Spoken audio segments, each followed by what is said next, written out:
As I'm sure you know, the Chancellor, Rachel Reeves, will be announcing her spring statement in the next couple of hours. Our Claer is here. Claer, we're all bracing ourselves. What do you think we can expect today? Well, Rachel Reeves, first female Chancellor, of course, Yep. she is going to be balancing the nation's budget this lunchtime, but it's got big implications for our household budgets too, particularly. It's been dubbed Awful April next month because all kinds of household bills are going up. Now, we're going to talk about that in a minute, but in terms of what we can expect from Rachel, no tax rises will be announced today. Right. The government has briefed. They want to stick to doing that in October. What we are going to get news of this lunchtime are the spending cuts that she's going to make in her budget. We know that that's going to be focused on cutting the welfare bill. It could be deeper than expected. The newspapers are reporting this morning. And the reason for that is because the UK economy has been bumping along the bottom for 6 months. She hasn't seen the growth that she wanted to try and, you know, get us back to a healthier picture. And the crucial thing is the forecasts for the economy that we'll get today. That's what me and my colleagues at the Financial Times will be poring over later, and what that means for our future. But measures in the budget in October offer a little chink of light for us because there is some good news coming, because the national living wage on the 1st of April, for people who are on low incomes, is going to go up. So if you're over 21, your hourly pay rate will go up by just over 7%.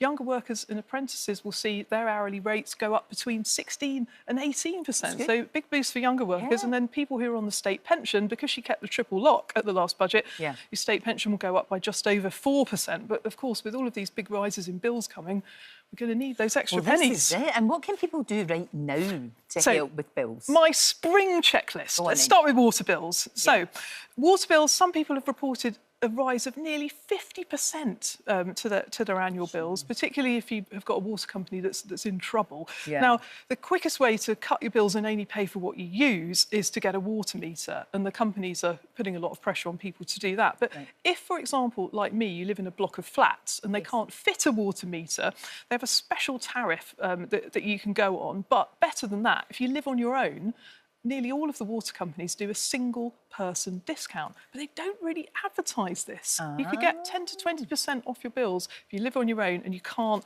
have a meter fitted. Plus, there's all kinds of help programmes for people who are on low incomes, people who are on benefits, people who have large families whose water bills are large. So check out your water company's website to see if you could get onto those. The other big one, energy bills. Now, the 1st of April, the price cap's going to go up by 6%. Now, most people will be on a tariff linked to that. So if you do nothing, your bills will go up. But you could switch. There's 3 deals that I want to highlight that are the best on the market as of this morning, all lower than April's price cap. So outfox the market.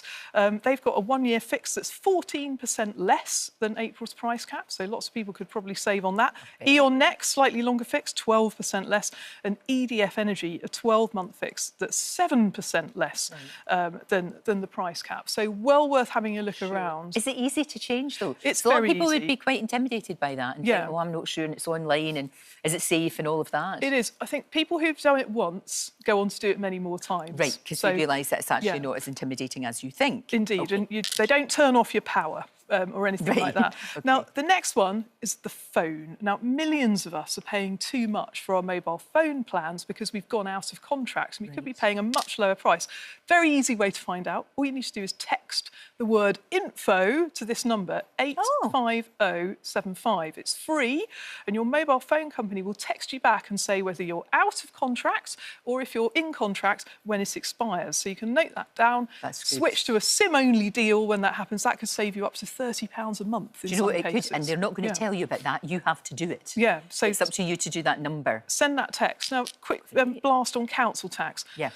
My bill has just gone up by 5%, so has most of the country's. There's not an awful lot you can do, but a quick plea.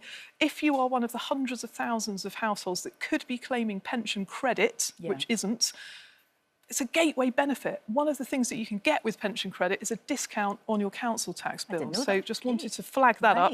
And then finally, if anyone's got any money left after all of that, it's the end of the tax year coming up, so there are some very tasty deals around on cash ISA savings accounts. So the best deals, 3 of them are above 5% interest at the moment if you switch your cash ISA.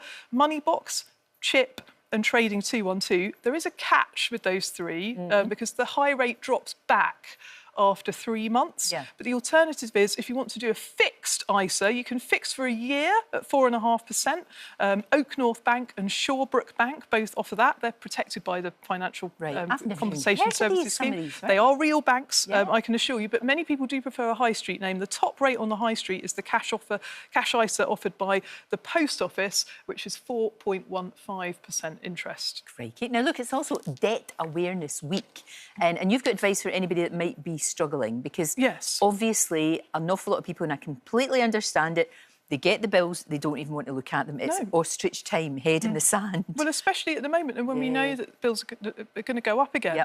The cost of living crisis has not gone away. Energy debt in particular has really tipped a lot of families into crisis, and this is a hidden problem because people don't want to talk about it. They think, you know, it's a source of shame to have lost control of your finances. So my big plea in Debt Awareness Week is, if you are in problem debt, don't just go online and try and find a solution to your problems.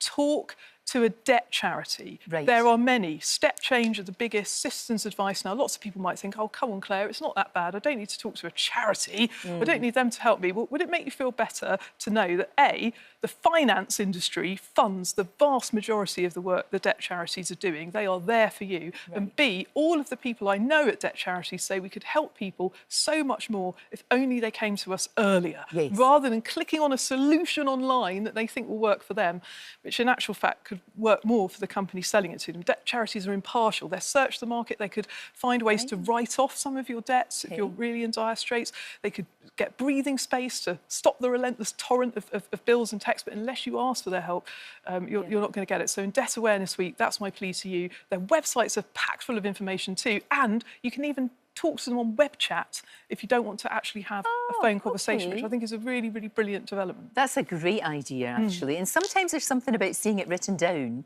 that's a bit more reassuring in many ways. You know, it's just easier. It's just easier. But go before it gets ridiculous. You know, if you go with a small sum that you owe rather than this massive mountain, you know, do it before it gets to if you're in a position where you're thinking about taking out debt to deal with paying your debts, that is your sign.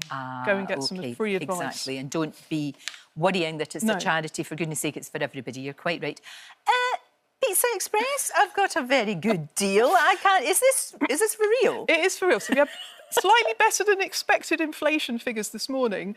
Could Pizza Express improve this? Because they're going back to 1965 prices on their menu for 1 hour tomorrow. Right, it's only an hour. So all of their restaurants, apart from motorway service stations, between 5 and 6 p.m, they'll have 4 pizzas on sale for 50 pence or less. What? To celebrate their 60th anniversary, because that's what they cost back in 1965. So 4 different ones: Margarita, American, Lorraine and American Hot will all be on offer between 33 pence and 50p. You've got to be there in person. It doesn't apply to online orders, although you could book online. I suspect they're going to be rammed. So long as you order between 5 and 6 p.m, you'll get the cheap price, even if it comes afterwards and you stay maybe and have a glass of wine. If you go at 10 to 6 and order, you'll be all right. You'll get in. A brilliant idea. It is a good idea, but I have to say, Pizza Express, they're one of those restaurants, if I go to a Pizza Express and I haven't got like some kind of voucher or deal in their app or free doughball code from having done a review the last time, I feel like I've failed at life. You can always get a discount. It's always a deal to be done. There's a deal to be done. But this, I have to say, is the best I've ever seen. That's the best deal I've ever heard. It's absolutely fantastic. Ready to boost your savings, grow your pension pot and make every penny count? Well, we've got loads of Money Clinic videos right here on the channel. Check out this one for even more expert advice.